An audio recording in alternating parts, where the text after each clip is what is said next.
That was something like sorely missing in my practice. Um, I used to paint a lot, but then I stopped painting. I was mainly illustrating, but I kind of wanted to go back into this creation. But I was also really unsatisfied with the pigment, like oil color. It's quite expensive here in Uganda. The way it's sourced is problematic. It's not that great for the environment. Yeah, and I feel like it's something that everybody's doing. So when I was at 32 doing a residency, I did a tiny project, but in my mind at the time it wasn't that big of a deal. Um, but then when I went to Mali, I had a chance to see how the artists work, and they really they have absolutely no fear when it comes to tackling a canvas or just experimenting and playing, cutting out fabric, texture, um, just playing with everything imaginable. Um, Also, I was quite inspired by by the culture. It's really rich. Um, Malians are really extra. I think I was telling it to you guys yesterday. They never get out of their house unless they have like the fanciest dress on, and the high heels and the makeup and everything. Even like the cleaning lady, like she's wearing like what someone's Sunday best in Uganda would be. Like the dress you see on Sunday on someone in church is a cleaning lady's outfit, and that she's just going to work. And so there's kind of like this, there's just like this extraness, which is just wonderful, and that's just a part of their culture, and it's actually quite offensive if you're someone who doesn't present yourself in this way on a daily basis. And then a lot of their fabric is handmade. The like we went for a textile exhibition to see like the history and the origins of the textiles and the meaning. Like he talked about symbolism, ideograms. Um, yeah, so they have a really really rich history. And Mali also was something that existed even before colonialism. So if you've ever heard of like Sundiata, the great, is it Abu Bakr, like the great king who even traveled all the way to Brazil and like had like he was like the richest African king at some point. This was all the Malian Empire, and it's also quite hugely influenced by Arab culture. So in terms of aesthetic, there was a lot to consume, but also in terms of understanding Africa in a different perspective, there's just a lot to consume, and a lot that you understand actually when you meet Malians, and it's quite a diverse country because in the north you have Arabs. Well, no, they're not really. They're Tuaregs, but they're more like Arabs, and then in the south, of course, you have what is called more of the Africa. Um, and then one of the things I also learned about Mali, because there's quite an intensity of tourism, even though right now the country's in conflict and there's not a lot of people going there. There's an intensity in tourism, in the way that I think Mali, Nigeria, these West African countries kind of set the template, especially for the European gaze, of what Africa is. So compared to how Uganda is, how we maybe dress and how we express ourselves, for this European gaze, which is quite dominant because they consume most of the African art. They tend to find our work a little bit lacking. If I think we had this conversation, Adur, with Simon Njami, who was like, "There's no art in Uganda," when he was having a workshop. You kind of understand where this mentality comes from. There's this exoticism and this kind of idea of what Africa is, and the people who came to Africa saw that first, so they kind of assumed the whole continent was that way. And it's kind of like it was really good to see how, like, where that comes from. And I think that's impacted the art scene in Mali so much because those artists, the way they create, it's really they really create to fit that and also go beyond it. I'm not saying that all of them are bound to this idea of what Africanness is, but I think that in their context, it's a much stronger hit, I guess you can say. Um, so yeah, I just rambled on. I hope that all made sense. So for me, what was really important was material, and I started working with charcoal and glitter. Reason being because I'm just hugely fascinated by women because I'm a woman, but also women in Africa, African women and their experience. And for me, the charcoal is quite symbolic because it's something that I notice like most women are always in the kitchen, they're always touching charcoal, they're always cooking, and it's also this material kind of like reflects the things that pass through their hands, the things that they touch, and the glitter, the makeup, basically is for me is also like the thing that this woman, the ritual she has to go through to go out into the public.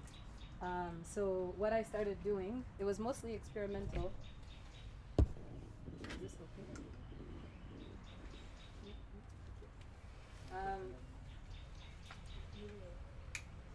I like to draw realistically if you've ever seen my illustrations. So this is just like an example of the technique, but then I'll show you the more defined, detailed artwork. So I had the opportunity to meet an artist who uses a technique called chin chin bari, and this technique is basically he takes sand, and there's a lot of sand in Mali. It's basically a desert. So the idea is that you take what's around you and you turn it into art.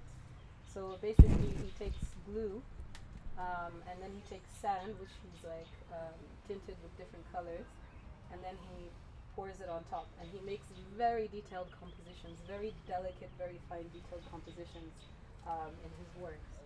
So if I could have someone help me fold over the paper, just one side. This side. So this is something I was already doing in Kampala, but I hadn't really perfected. Yeah. So when I was learning about Chin Chin Bari, I was like, it made more sense for me to not just use materials that are. I mean, we have sand, and I do want to use other different materials, but the technique allowed me to also explore what materials am I familiar with, and these are the materials that the woman is constantly using and touching in her life. So, glitter, people. So we're gonna, if anybody wants to participate, you just pour it. You pour it. Anywhere? Yeah. Well, the glue is your main hit. Yeah. So, like that, exactly like Jinzo is doing. So the idea is to it's quite ritualistic, and you have to do it before it dries. It's quite ritualistic, and you also think about how the women, like when you're cleaning your kitchen, you have to sweep. I forgot my brush at home, but the idea was that I also have to brush the dust away once I'm done. Yeah. Does anyone want to touch the chocolate? No. Alright guys, I get it.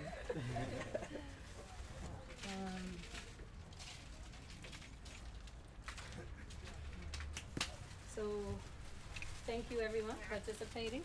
Now, we'll just, because it needs to dry, and then we'll have, do prefer a woman that's a bit more, because in Uganda, I feel like women are often confined, they're, with the miniskirt bill and bishops commenting on how women how they should present themselves. There's being a woman is sometimes quite difficult when you want to express yourself without being judged by society and or seriously getting arrested or suffering just for being yourself. And in Mali, with the women that I met, they were really one of them was I could never show my work in Mali because she actually does somewhat more erotic art with a nude body, but it's not necessarily erotic in the sense we understand, but it's just nude bodies, but it's exploring freedom as a woman in different parts of the world was something that was just very important for me to explore. So I kept all of this quite abstract because also it was more important for me to learn how the material, how I can use the material to express myself. I do want to explore this technique further. I did, however, because I've also always practiced my own personal symbology and kind of like the same ideogram concepts. But I did them even way before I went to Mali. I was always fascinated by it. And when I was in Mali, I just learned a lot more about it. But I always made my own symbols. And I decided I have to show these very conservative men a vulva before I leave. So I made an abstract vulva. Abstract what? Vulva. So it's a very abstract one, but I decided I needed to make a cosmic vulva for them to look at before they left. I'm not sure if they all understood it, but for the young people that I talked to, they kept asking, but what is this? I just kept saying, it's a symbol of femininity, and then the ones who got it, and the ones who didn't. But yeah. What? They still stared in the face of it. Yeah. They still stared in the face of the cosmic pussy. Excuse my language, but that was the idea. But yes, the other thing I was explaining to one of the artists because our host, when he asked me what my interest was, and I told him I'm very interested in the lives of women, he was like, "Yes, I like women. Women are great." I was like, Oh, that's cute. But he comes from a culture that's really fascinating. So he's from the Dogon culture, and it's one of my favorite African cultures because they're just really brilliant people. When they make these masks, these very very long masks, they're supposed to be kind of like a mediation between heaven and earth. But now it's quite touristic the way they wear them. They always come for events and they have these masks and they're on the stilts and they're walking around, and I'll share the videos with you guys.